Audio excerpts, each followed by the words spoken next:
Yeah. Are those all Sundance movies? That's cool. Yeah. Are they real scripts or are they props? I don't know. It's good. This one did a good job. All right, good morning, everybody. Thank you all for coming to the 2015 Sundance Film Festival and to our Cinema Café here with two exciting filmmakers. My name is Trevor Groth. I am Director of Programming for the Film Festival, and I'm very happy to be leading this conversation. We're establishing this part of the festival. We're calling it our Art of Film Weekend, which is it's a celebration of everything that goes into the making of film, and I think these two gentlemen have a lot to say about that, because I think what admires me about both of them is how singular their voices are. The films they've made totally reflect, I think, who they are and their passion for film. They're not just directors for hire, and I'm really looking forward to chatting with them about their influences and their filmmaking and how they developed that. So welcome, Edgar Wright and Jared Hess. Thank you. Thank you.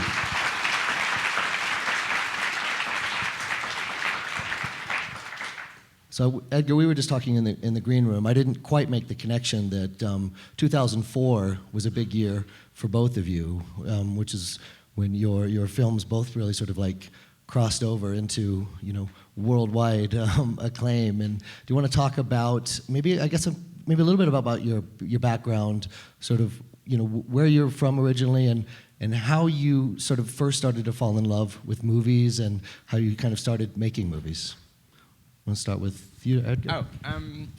Yeah, I guess I had parents that they used to do craft fairs, and they couldn't really afford a babysitter, so they used to dump me and my brother at the cinema. And I'm old enough to remember double bills, so I kind of would sit and watch double bills, and then usually halfway through the second movie, the one I wanted to see, my dad would arrive to pick us up. And I remember being sort of taken, screaming out of the cinema because I wanted to see the end of The Incredible Hulk. Bizarrely, which the Bill Bixby one was shown in the cinemas in the UK. The pilot was shown as a feature. So I think through that, I remember especially, my parents had sort of they're both art teachers, and they had an interest in cinema, and I definitely became aware of through my parents, Hitchcock and Sergio Leone and David Lean. But I think we're probably both at the same age where we hit sort of Star Wars and Raiders kind of square on in terms of seeing them at the cinema and being part of that generation of, early Lucas and Spielberg. So I think through that, then I knew I wanted to do something in the visual arts or something in cinema. I didn't know whether it was an actor or a writer or an animator. And then actually I think we both picked films. I remember the films when I realized that what I wanted to be was a director, and it was all around the kind of 1987. I think it was around the year of seeing sort of Raising Arizona and Evil Dead 2 in the same year, that really solidifying what I wanted to do, and having already been a huge film geek by that point. But I think up until then I'd been interested in comic books and animation, but I think those two films really solidified that I wanted to be a director. Yep, that makes a lot of sense, actually. Jared? Yeah, it didn't occur to me that people could actually make movies when I was 12. And a friend of mine brought over his family camcorder and plugged it into our TV. He's like, "Hey, Jared, check out this awesome movie we just made." And they made... His brother walked over to a trampoline and went, "Huh," and then the trampoline disappeared, and it blew my freaking mind. And I was like, "Adam, can we go try that again in the cul-de-sac, but with me on my Huffy?" And so we did. We made a really bad movie, and it blew my mind that you could make a movie with a video camera. And so it just became this hobby, and I have 5 younger brothers, and so they were the stars of really bad karate movies on my trampoline or whatever it was. And then, when I got into middle school, I remember a theater teacher, when I was living in Kansas, showed us she had gone to high school with Harrison Ford, and she's like, here's my friend Harrison Ford, and we're going to watch the making of Raiders of the Lost Ark. And it was a featurette on the making of the film, and that blew my mind even further, just watching, a behind-the-scenes documentary on how they did everything.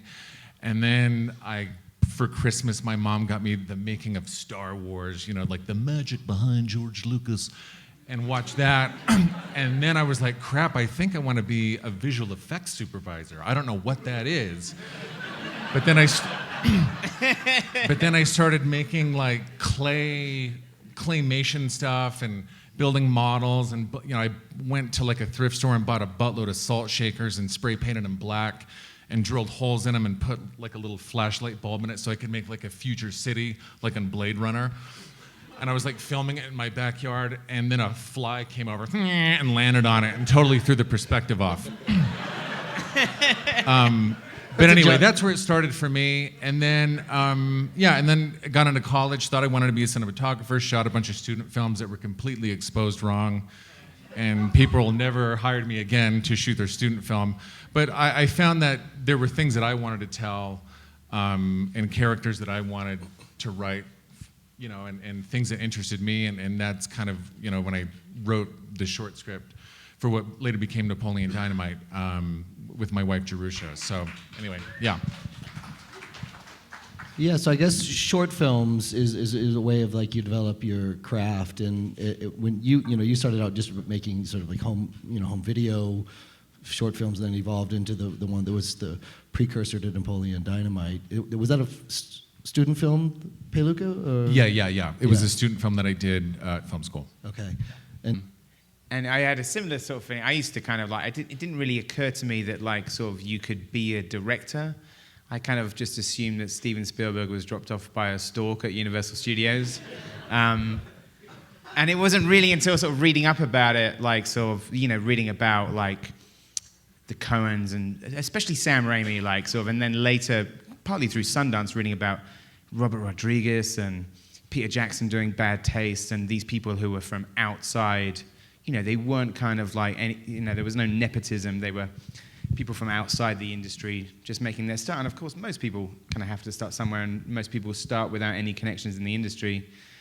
So I think around that time, like my parents, seeing that me and my brother kind of had some interest in like doing, because my brother's an animator as well, so they bought us like a secondhand Super 8 camera, which by like 1988 was already kind of like a dying format.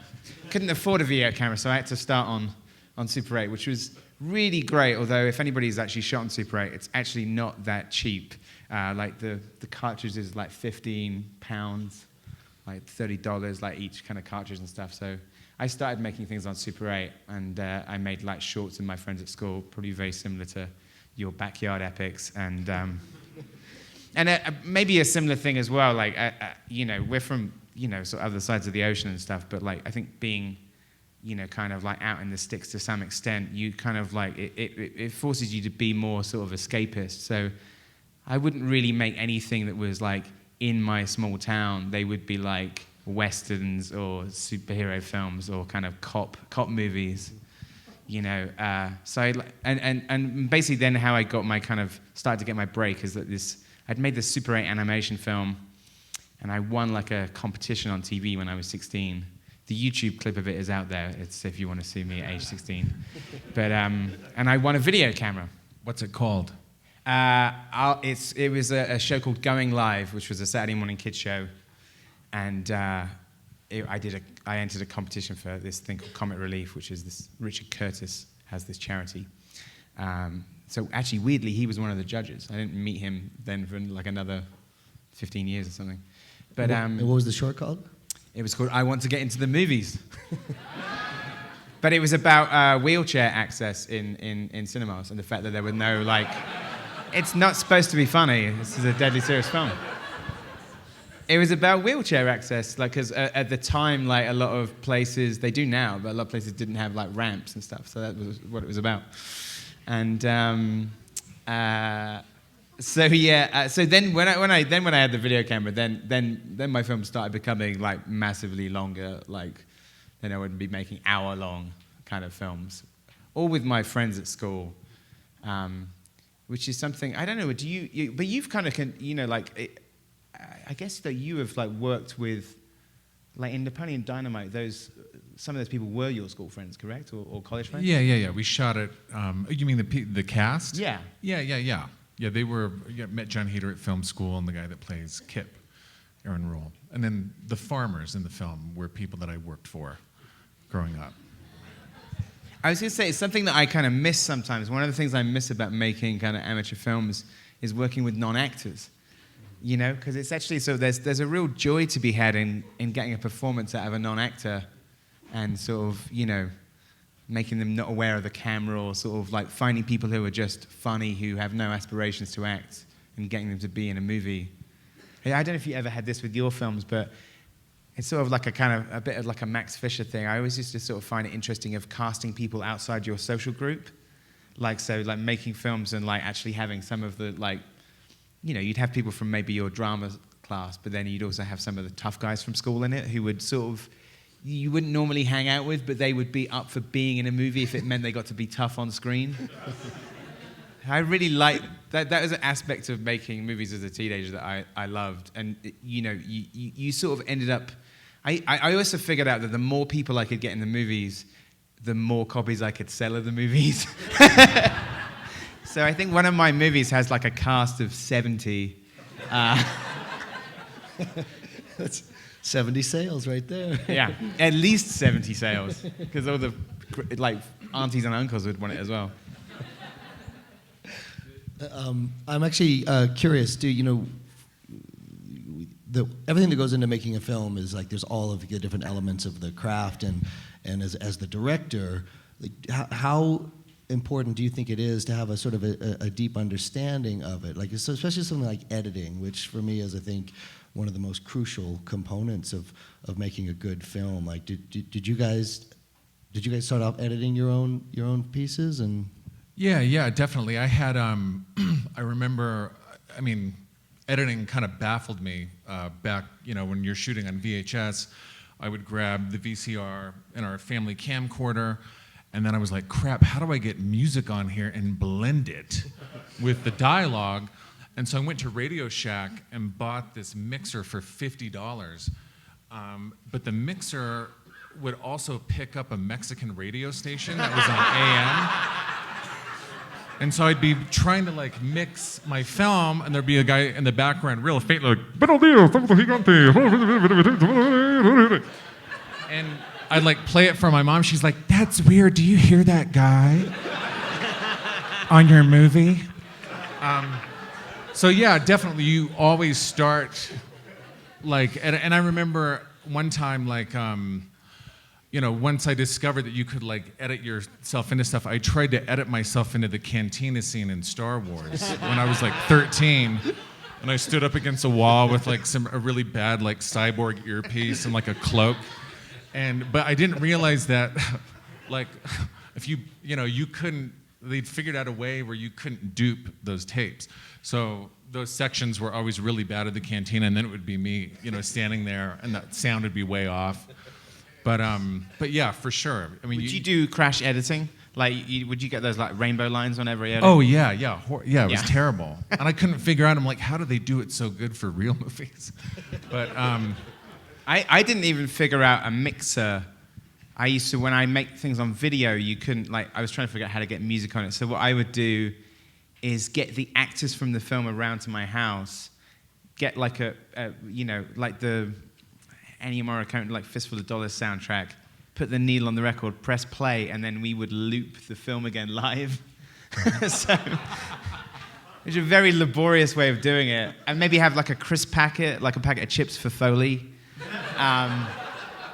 And that would be how we would do it, as you'd end up loop. Any scene that needed music, we would have to loop all of the dialogue again. Because I didn't figure out how to like do. I was just crash editing exactly the same as him, from like the camera straight to the VCR. And now, I remember when I gained so much appreciation for acting, the art and craft of acting, when I took an acting class and realized how terrible I was. Like, have either of you ever acted or taken acting classes to sort of understand that side Well, I think of it? you have to act in your first films. Yeah. Did you act? I'm in some of the 'Cause video. sometimes people just don't rally when you want them. Yeah. Yeah, no, I've been in things out of necessity. Well, I've done a kind of like a little Hitchcock cameo or something. But I did drama at school. And yeah, I think that's I think, yeah, you absolutely have to kind of understand. I think it's a good thing if you want to, to take drama classes, if you want to be a director, you have to understand it from their point of view. To learn their struggle. And now we gave these guys an assignment to kind of come up with their top 10 sort of desert island films. If they were stuck on a desert island, what 10 would they want? I guess we have maybe the slides to say, yeah. Let's pull those up. These are Edgar's, and I guess we can talk about maybe sort of like why you chose some of these, and Edgar and I had some crossover. It's funny when you do top 10 lists, because I think sort of sometimes, I think when you get asked to do top 10 lists, I've done the Sight and Sound list before, and I had that real internal struggle of whether to look cool or whether just to be honest. Yeah. So this is mostly just an honest list, really. Raising Arizona, like we talked about already, you could easily put / Evil Dead 2, both came out in the same year. 2001, The Space. I have no foreign films on here. I apologize, but if I did, I would put a Louis Buñuel film in there, probably. Discreet Charm of the Bourgeoisie. 2001: Space Odyssey. It's beautiful. It's a piece of art. American Wealth in London is probably one of the first movies that truly blew my head off. And with each passing year, I think it's even more perfect. I think it does not date. Like it would be. I was actually asked to do a remake of American Wealth in London, and I said no, because I said, how can you improve on perfection? I would hate to be the person to fuck it up. Now, Taxi Driver would be a very depressing film to have on a desert island. Or it might make sure you have it's not that bad, here. I would be as lonely as Travis. Taxi Driver, I feel like was the first real grown-up film that I saw. I had heard about it, and I think I saw it first on VHS, and I remember, I don't know, feeling like it had sort of like a dark hypnotism about it. I think I had seen other kind of grown-up movies, but that's the one that I remember watching it on my own in my bedroom on VHS, feeling that that it was something kind of illicit about it, or it was a dangerous and powerful movie, and I think it's extraordinarily well made. Dames is a Busby Berkeley musical, which I'm slightly obsessed by, and partly because, I don't know if you've ever seen any Busby Berkeley films, but nobody in Hollywood could do that now. And they wouldn't let you make those movies now, because you'd be forced to do it all with CGI, and those movies have hundreds of dancers in them, and they're just incredible. If you've never seen one, they're well worth working out. Carrie is my go-to date movie. It is absolutely. Carrie is the Grease of horror films. There's not a single person on this earth who couldn't enjoy Carrie, because you either were bullied or you were one of the bullies. But I think that movie is just absolute pop perfection, and just perfectly paced, and absolutely kind of delivers and still holds up today, and two amazing performances in it. Don't Look Now is Nicholas Roeg's horror movie, which if you haven't seen it, don't watch Meal and the Dying Girl just yet, because they ruin the ending. But Don't Look Now is is an amazing sort of psychological horror film by Nicholas Roeg with Donald Sutherland and Judy Christie. It's one of the best edited movies of all time. I think, in fact, Criterion are releasing it this year, but it's an incredible movie. The Driver is a Walter Hill film, Walter Hill's second movie, which I am completely obsessed by and has been hugely influential.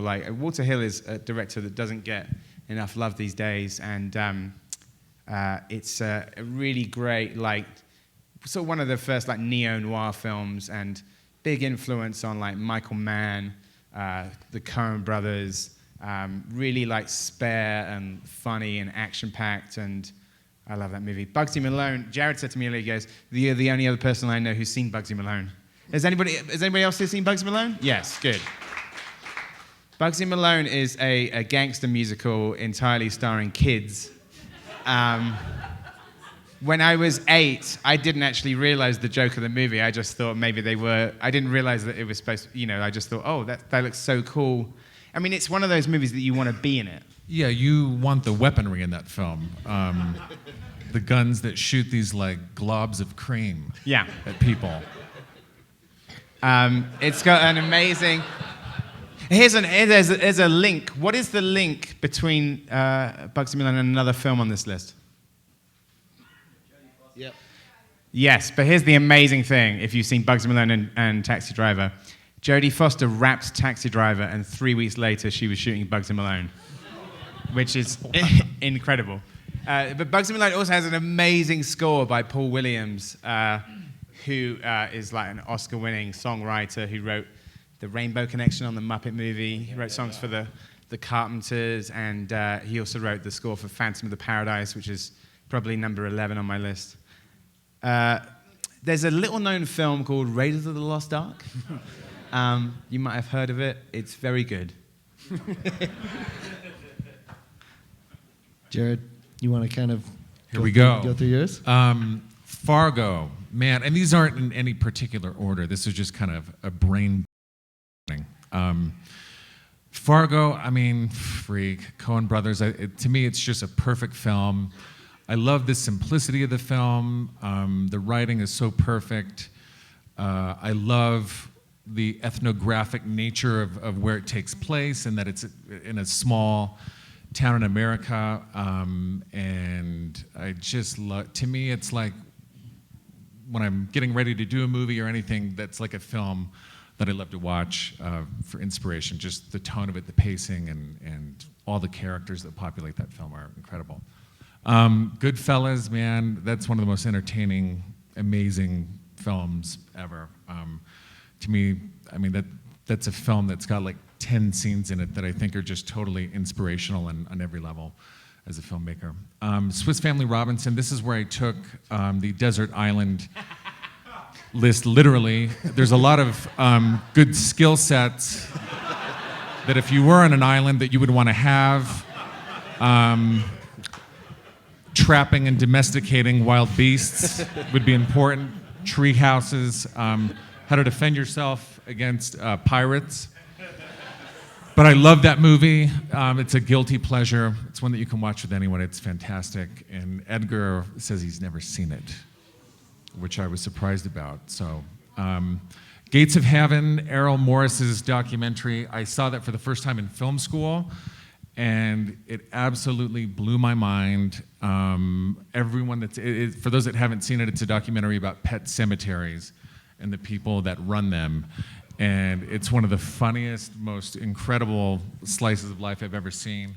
You know, the camera doesn't move. It's just parked in people's living rooms or where they live, and his subjects are so incredible. And it really showed me that, you know, with an interesting subject and them wearing the clothes that define who they are, like, you didn't need anything other than a parked camera and looking and talking to someone.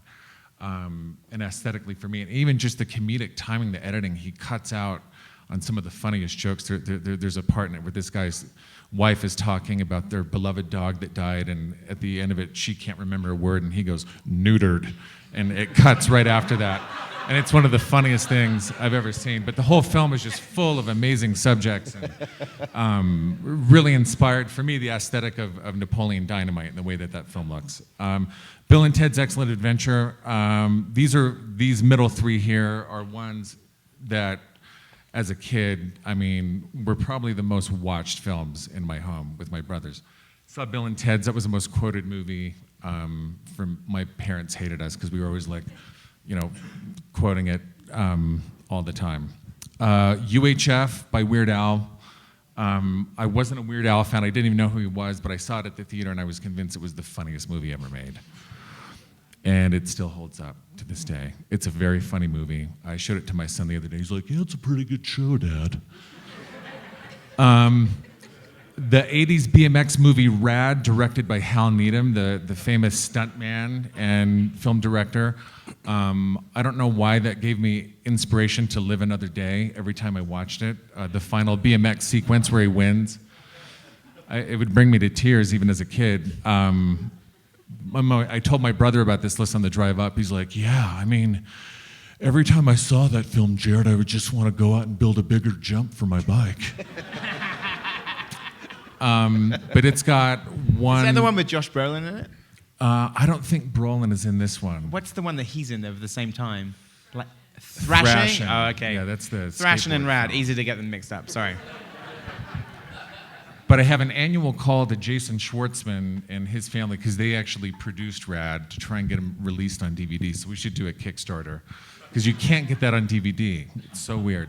A Hard Day's Night, Richard Lester. I love that film. It's the Beatles film. I don't know, man. It's just so good. There's something so raw about it, and just the way that they shot it. It was so, so much stuff was impromptu and on the fly.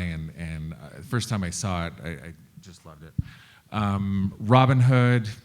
That's probably the most watched animated film for me ever. I love everything about it. The Elephant Man. That was probably the first film where I remember really crying hard at. And it's just a beautiful film. So all of those, yeah. You know what I love about The Elephant Man, too, is it was produced by Mel Brooks, which a lot of people don't realize. And some of mine on my list would have been some of those Mel Brooks films, too, like Young Frankenstein and Blazing Saddles. And I just love that he made Elephant Man, too, which is just such an incredible film. I like that you have Richard Lester on yours, because he's another hugely underrated director. Totally.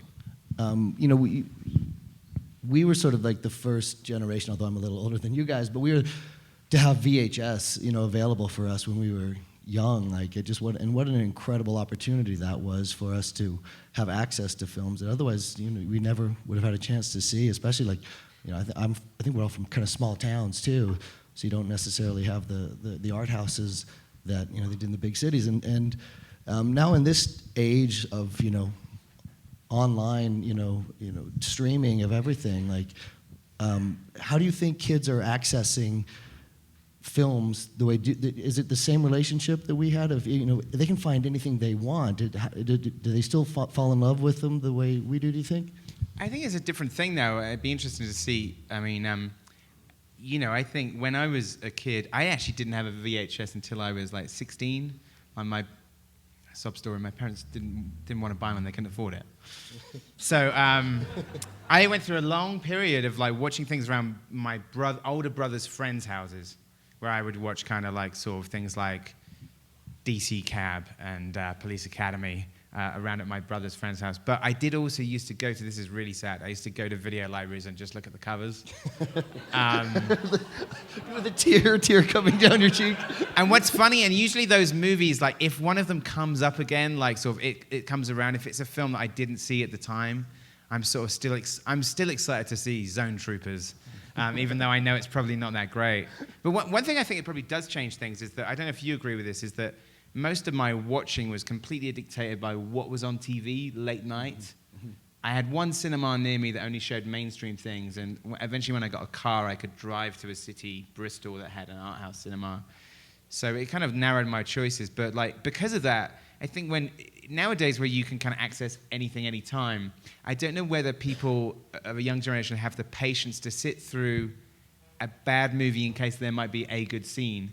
Because I think sort of like probably like a lot of movies that we would watch movies just because there was a movie and we could watch it, and it might be 90 minutes of terrible and then have 5 minutes of something great that might be buried in the last 20 minutes. I don't know if anybody of this day and age would actually sit through like a B movie to find that bit, because they would be, okay, what's next? Find something else. So I think maybe that's the thing, is that like I spoke to other people of a similar age that like sort of their watching was, I've watched all of the Hammer horror films because they were on. Yeah. Like they were on TV like sort of 10:30 on like a Saturday night, so that's what I was watching. Like it was my schedule of like sort of movie watching was completely dictated by the network TV stations.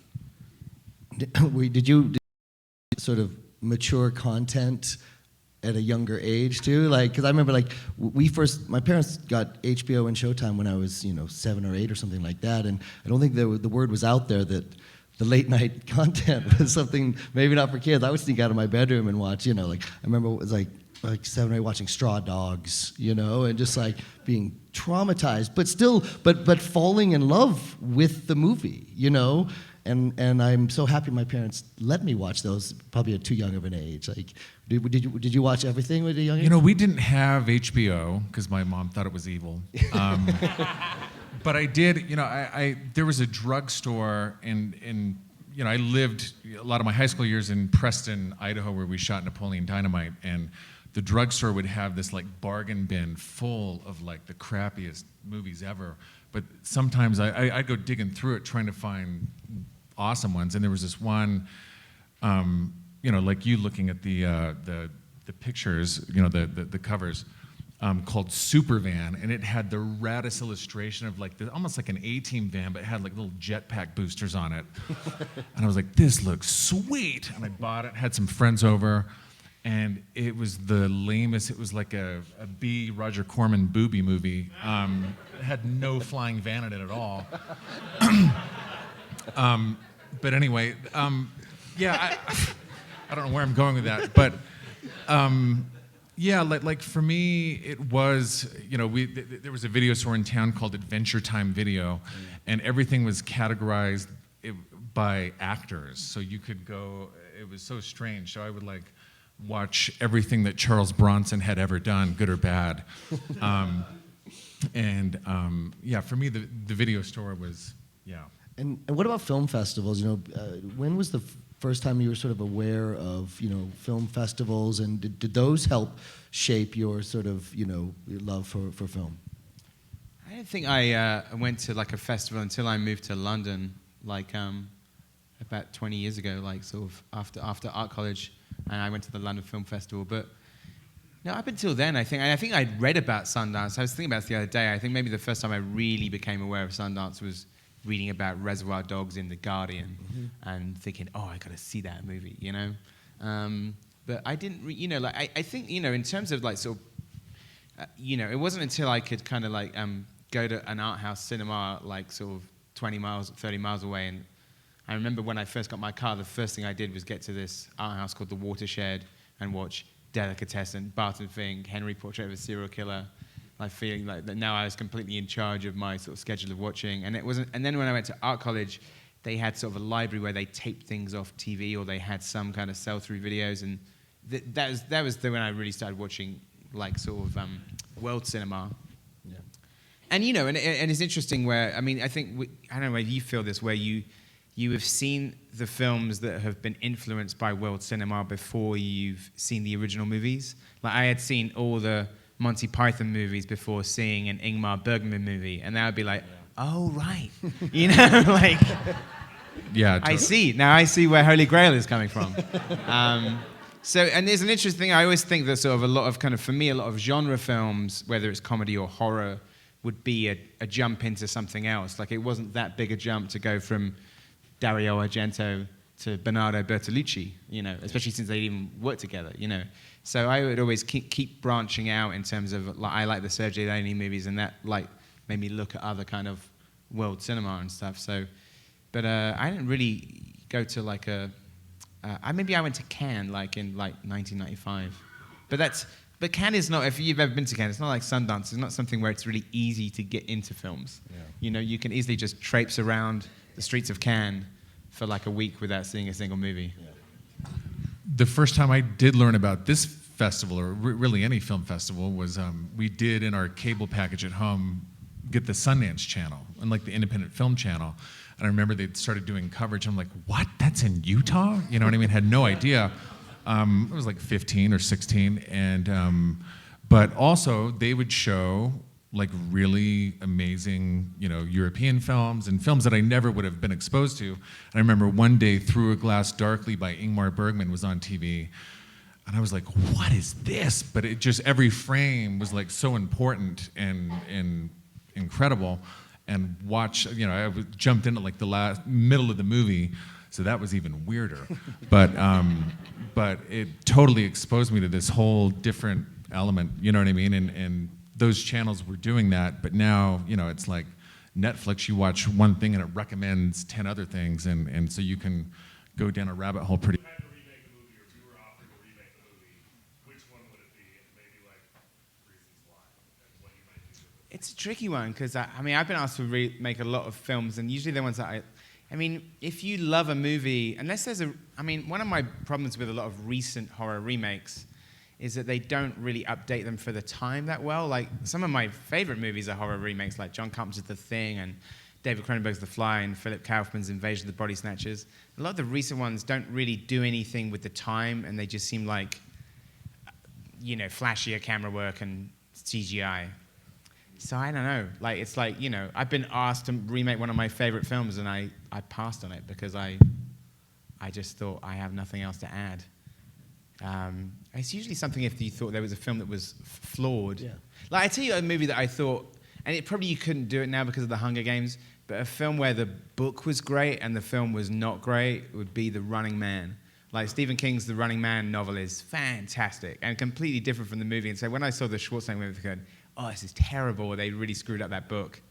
So that would probably be one. But I think now that ship has sailed because there are lots of films that have sort of done The Running Man, you know? I don't know. It's funny. I'd mentioned that I liked the movie Rad, the BMX film, a long time ago. And Sony was like, do you want to remake it? Call it Radder. Radder. And it's one of those things where, you know what, to me that's a perfect film. Don't touch it, man. And so the ones, you know, I agree with Edgar. I think if there was an adaptation of something that you felt like was the wrong cinematic adaptation of it, or something that you feel like you can improve on in that regard, yeah. But as far as just remaking your favorite film, you know, it's yeah.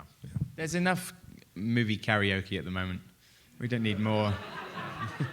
We don't need more. The last thing we need is more remakes, for God's sakes. True. Yeah, right up front here. You're actually on my island list with Shaun of the Dead. Hold on, the mic's coming right here. You're on my desert island list with Shaun of the Dead, and I want to know what it would take to get on your list. Like, as a filmmaker, like what could we make that would impress you? Only the greatest movie of all time. If you can do that, you're on my list. I don't know. I mean, I think, generally, I think the thing, probably with your 10 and my 10, they're movies that you can, there's a difference between best and favorites. Yep. Like, I don't know if many people, I think, like, Citizen Kane is one of the greatest movies of all time. I won't argue with that. I won't argue with Vertigo and stuff, but they're not necessarily my go-to movies to watch any time of the day. I think what become your favorite movies are movies that you can just watch any time with anybody. And if there's somebody that comes into the room and said, "You've never seen Carrie?" Okay. And then 96 minutes later, they've seen Carrie. You know, so it's like those films that you can just watch any time. And like, I mean, you know, it's just... I call them homework movies or guilty pleasure movies. Yeah. Ones that you can watch over and over again, obviously, are guilty. You know, but like a homework movie, it sounds terrible to call them that. But ones that you watch once, get inspired by, but it's not like you're going to throw a party for that movie with a bunch of friends. Yeah. Yeah, you talked actually about the video store that had the actors categorized by actors. For me, like, there's also just have an actor in a film. I can watch it no matter what it is. Like Gene Wilder for me is someone that like I just like going through his entire catalog. I got inspired, you know, no matter what the film. You had a question right there, yeah. So to Jared Hess, on your top 10 list, you referenced Bill and Ted's being one of your most quotable films, and Napoleon Dynamite became such a quotable film. Were you aware of that when you were doing it, or was that not really something on your mind? Not really. I didn't go out to try and make a quotable movie by any means, but I think the thing that resonated with me so much with Bill and Ted's was the way that they talked. Half of what was so funny about that movie is their inflection and the way that they say, "How's it going, Royal Ugly Dudes?" I mean, like, that was such a funny, quotable thing. You talked a lot about being fans, both of you being such big fans for so long of many films, and I wanted to hear what it was like when you got your opportunity to make both of your first features, which are both such great films. How did it feel? What was that process of moving from a fan to being a filmmaker, to being there and making a film?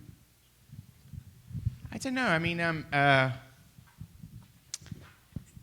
it's the only thing I can describe, like, the sort of best thing that comes out of it, and I'm sure it's the same for both of us, is how the world suddenly becomes a lot smaller.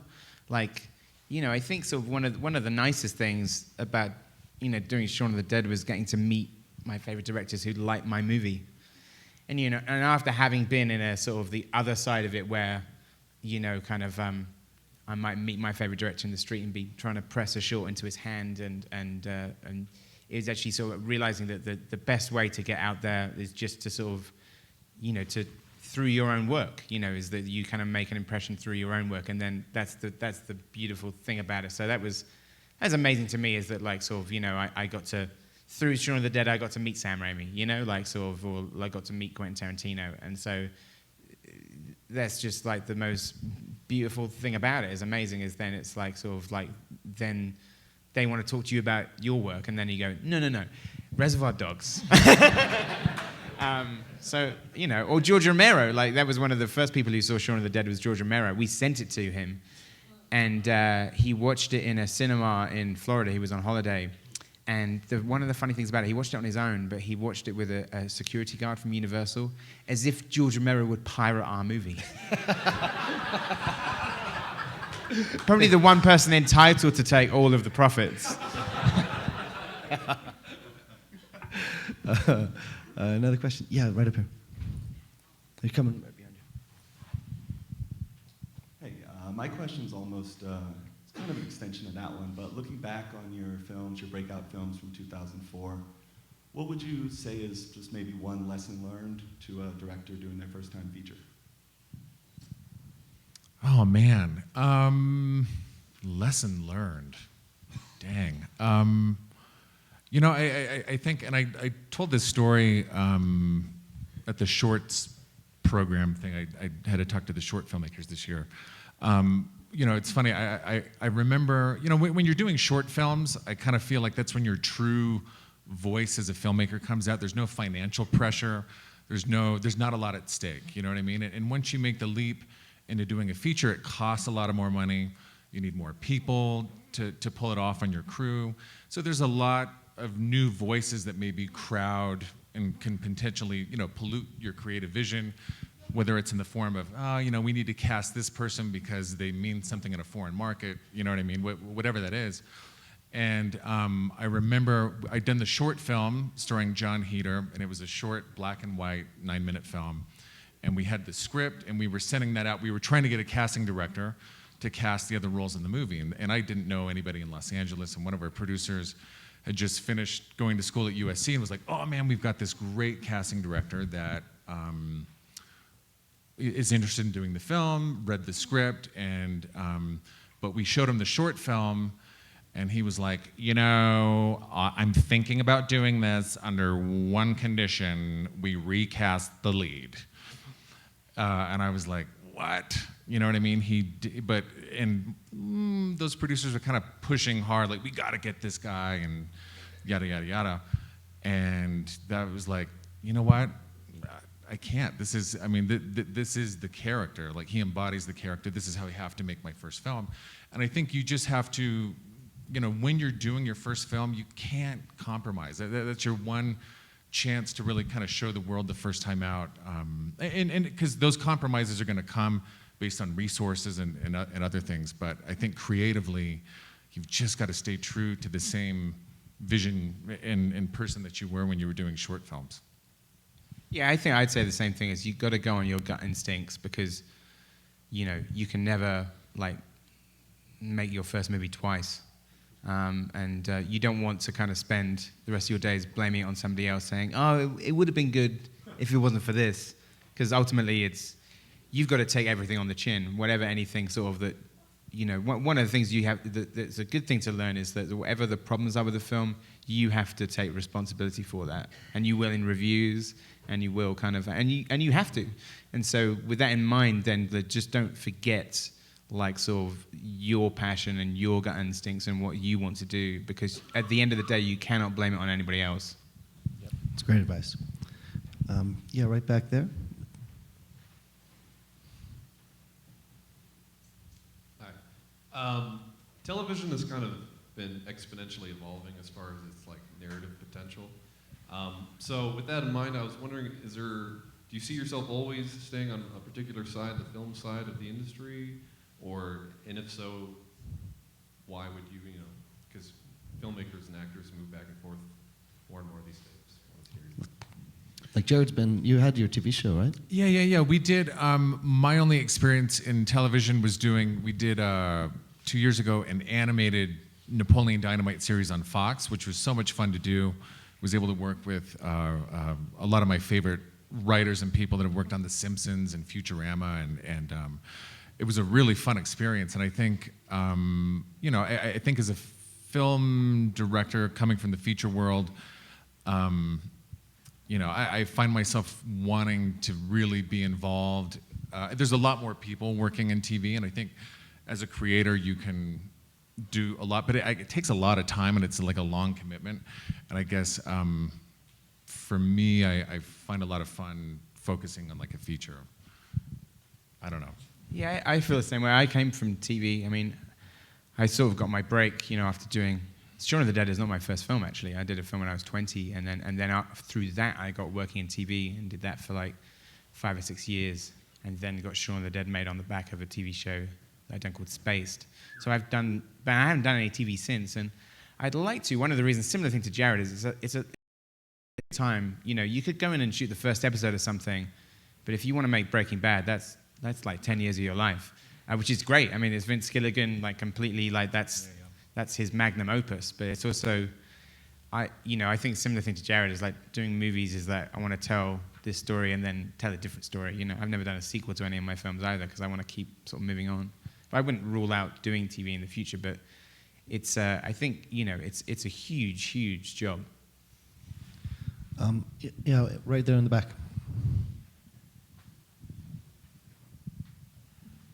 You guys both are very distinct comedic personalities that I think show through in your movies very well.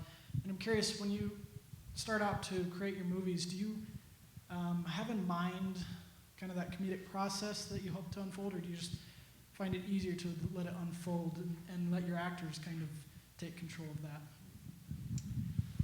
I think we probably both, I don't know about you, but it was certainly, initially at least, both written with the actors in mind. Like, writing Shaun of the Dead, I knew who at least the two of the leads were. Yeah. And in fact, even the last movie, like I did The World's End, we took a trick from that Tom Lennon book where we wrote the actors' names in the script, which made it really easy to write. So actually the first draft of The World's End sort of just said Simon Pegg, Martin Freeman, Nick Frost, Paddy Considine. And we wrote it out like that, and it was amazing how much that helped. It was interesting. I think it's different.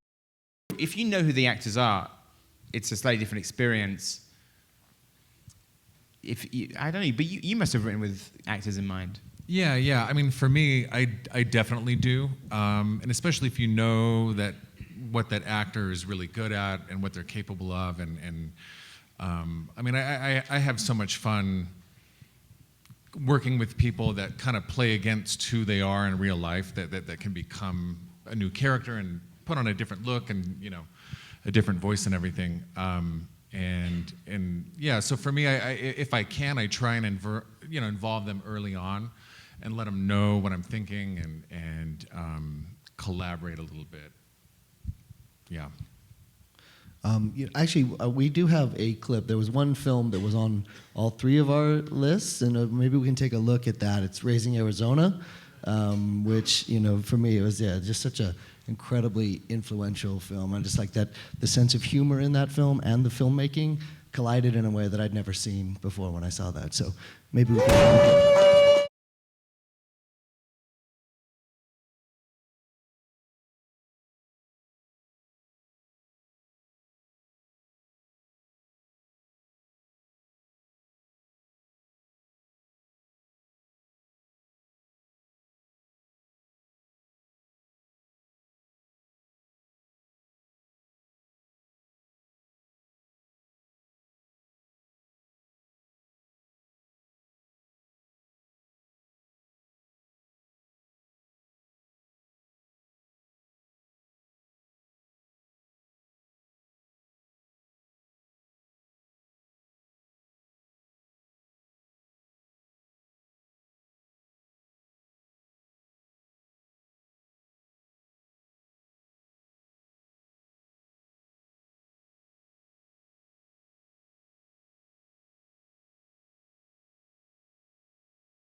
And the first 10 minutes of that film, some of the best storytelling in such a compact amount of time. It's so good.